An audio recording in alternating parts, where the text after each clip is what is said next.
ত্রিপুরা রাজ্যের আগরতলা মহিলা মহাবিদ্যালয়ের পদার্থবিদ্যা বিভাগে recent Trends in biological chemical mathematical and physical science শীর্ষক 3 দিনের জাতীয় স্তরের বক্তৃতা কর্মশালা অনুষ্ঠিত হচ্ছে। বিভিন্ন কলেজের ছাত্রছাত্রীরা এই অনুষ্ঠানে অংশ নিচ্ছেন। ত্রিপুরা মহিলা কলেজের প্রিন্সিপাল সর্বরীনাথ, বিদ্যালয়ের উপাচার্য অধ্যাপক শ্যামল দাস এবং অন্যান্য বিশিষ্ট অতিথিরা এই অনুষ্ঠানে উপস্থিত ছিলেন। কর্মশালাটির আহ্বায়ক অধ্যাপক ইন্দ্র দাশগুপ্ত জানিয়েছেন, বিভিন্ন ক্ষেত্রের বিশেষজ্ঞরা মোট 12টি বক্তৃতা দেবেন।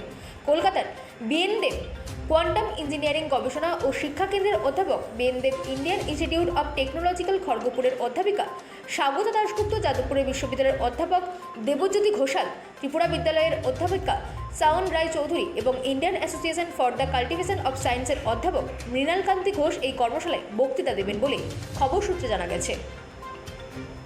ব্যুরো রিপোর্ট, রাজ্য নিউজ নেটওয়ার্ক।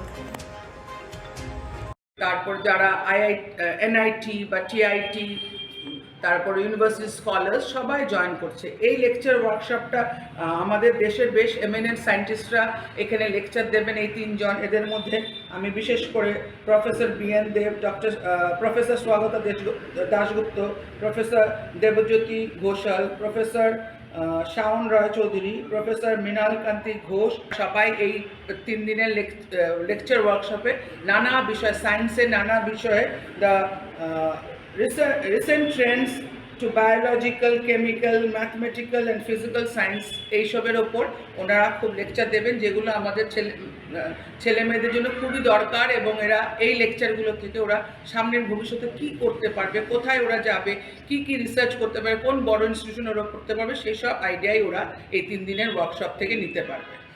আমরা খুব রেগুলারলি উইমেন্স কলেজে পড়াশোনার ফাঁকে ফাঁকে এইসব রেগুলার ইন্টারভেলসে আমরা ডিফারেন্ট ডিপার্টমেন্ট থেকে এইসব কর্মসূচি, সাধারণত আমাদের ওয়ার্কশপ, সেমিনার এবং এরকম লেকচার ওয়ার্কশপ হয়ে থাকে। ফিজিক্স ডিপার্টমেন্ট থেকে করছে women's college physics department under the coordinator of doctor Subrata Deb. এই অনুষ্ঠানটা হচ্ছে আর কি। উনি বাইরে থেকে অনেক প্রফেসররা এসছেন যারা এই নানা বিষয়ের ওপর লেকচার দেবেন। আমরা বেশ ভালো সাড়া পেয়েছি। আমাদের কলেজ ছাড়া পার্শ্ববর্তী যে কলেজগুলো আছে, ইউনিভার্সিটি, এনআইটি, টিআইটি, সবখান থেকেই স্টুডেন্টরা এসছে। আমাদের প্রায় 150 স্টুডেন্টকে আমরা এনরোল করব বলেছিলাম, আমাদের ফুলফিল হয়ে গেছে। বেশিই ছিল, আমরা 150 জনের বেশি নিতে পারবো না দেখে আমরা 150